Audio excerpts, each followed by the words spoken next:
মহাকুম্ভ ২০২৫। দেশ বিদেশ থেকে কোটি কোটি ভক্ত, সাধু, অঘরী, পুণ্যার্থীরা এসে ভিড় করেছেন উত্তরপ্রদেশের ত্রিবেণী সঙ্গম প্রয়াগরাজে। উদ্দেশ্য প্রধানত একটাই, পূর্ণ লগ্নে গঙ্গা স্নান করে নিজের সব পাপ ধুয়ে নেওয়া। তবে এই বছরের কুম্ভ অন্যান্য বছরের তুলনায় একটু অন্যরকম। জ্যোতিষ বিশেষজ্ঞরা বলছেন ১৪৪ বছরে একবার এমন বিরল যোগ আসে, তাই তো এই কুম্ভের নাম মহাকুম্ভ।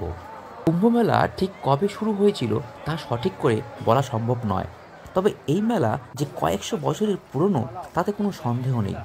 অনেকের মতে অষ্টম শতাব্দীতে হিন্দু দার্শনিক ও সাধু আদি শঙ্করাচার্য ভারত জুড়ে মঠ প্রতিষ্ঠা ও ধর্মীয় সমাবেশ করেন। মনে করা হয় সেই সময় তার হাত ধরেই শুরু হয়েছিল কুম্ভ মেলার। পৃথিবীতে সাধারণত ৪ রকমের কুম্ভ মেলা আয়োজিত হয়। ১ নম্বর হচ্ছে পূর্ণকুম্ভ, ২ নম্বর অর্ধকুম্ভ, ৩ নম্বর কুম্ভ আর ৪ নম্বর মহাকুম্ভ।